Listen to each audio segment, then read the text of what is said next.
Entre les mains de Boris Diliès, la nouvelle étude UMR pour réformer le secteur des taxis.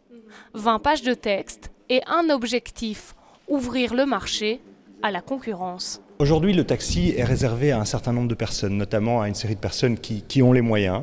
Et nous souhaitons ouvrir le marché de manière à ce que chacun y trouve une place, mais aussi que chaque acteur respecte les règles, les mêmes règles pour tous. C'est une réforme qui est pro-Uber en fait.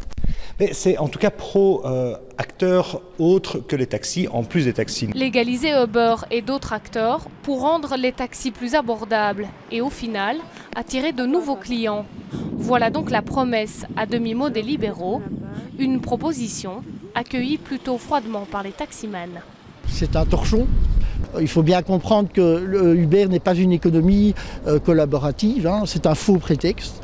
C'est une économie Uber travaille à perte pour avoir des parts de marché. Et ensuite, une fois qu'ils auront ce marché entre les mains, il n'y a aucun contrôle possible. Autre mesure proposée, laisser aux acteurs le choix des tarifs. Fini donc le système de fixation des prix par l'État.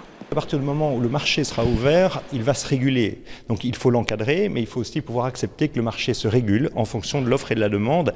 Et à ce moment-là, ça se fera naturellement au niveau des prix qui seront pratiqués et proposés aux consommateurs. Ce que j'aimerais beaucoup d'abord, c'est de comprendre comment nous devrions baisser nos prix par rapport aux frais que nous rencontrons.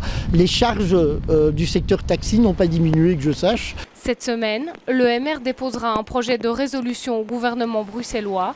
Les libéraux espèrent qu'une ordonnance sera approuvée d'ici 3 mois.